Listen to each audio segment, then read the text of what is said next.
Hi, I'm Pablo. Not Pablo Picasso, that's just my namesake.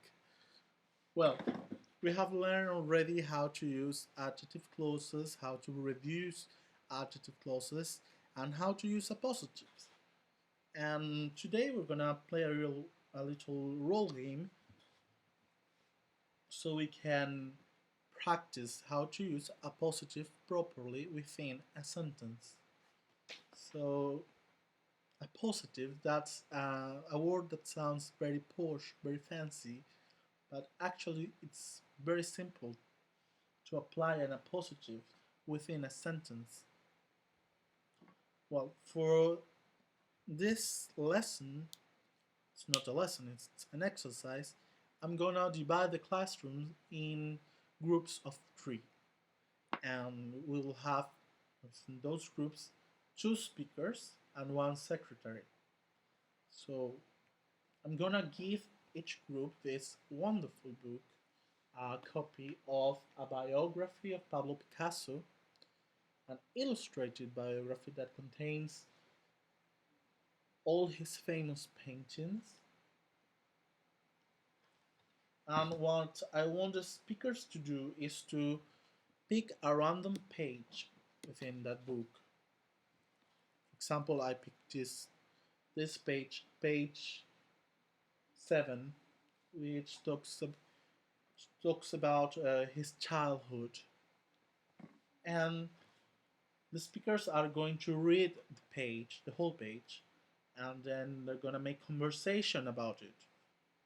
What's the catch? Well, the catch is that every sentence that the speakers make up will be must have and a positive within it.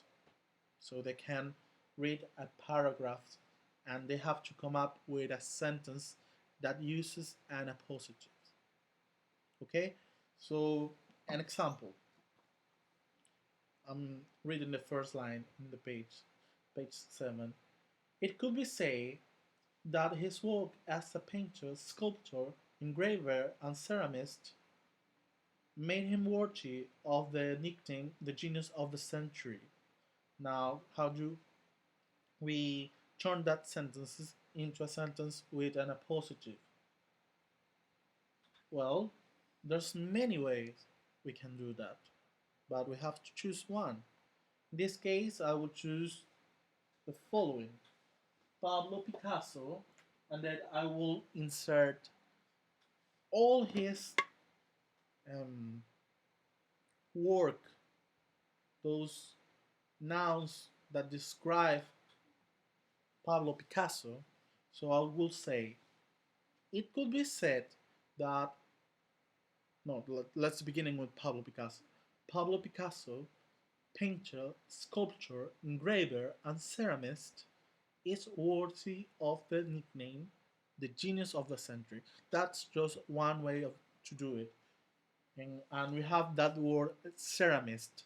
It's a very fancy word, very posh. And it means a person that works with pottery in an artful way. An artist, and his art is to make pottery. So, what does the secretary do? Well, the secretary is going to write down all the conversation. Remind, the conversation will last maybe 10 to 15 sentences. So the secretary will end up writing those 10 to 15 sentences that the speakers create. And then, when the speakers are finished, they're going to read the sentence, the three of them, read the sentence and search for errors, mistakes within the sentence, and especially for punctuation mistakes. I want the secretary to work on his listening, the speakers on their speaking, and when they finish, I want them to analyze the sentences. I will be there to help them if they need to. So, quick tip. We have already learned how to introduce an appositive, but I want to make a quick reminder of punctuation within appositives. Okay, remember the sentence Pablo Picasso, painter, sculptor, ceramist. When the appositive is information that describes or gives extra information about the noun or the subject, uh, then that extra information we use commas. Um, but when it provides essential information, for example, if we say the painter Pablo Picasso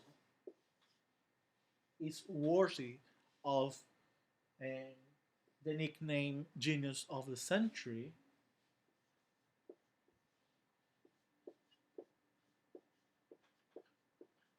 then we don't use commas. Why? Because Pablo Picasso is giving essential information about the painter. Without this appositive, how could we know who the painter is? Okay, now we're gonna do the exercise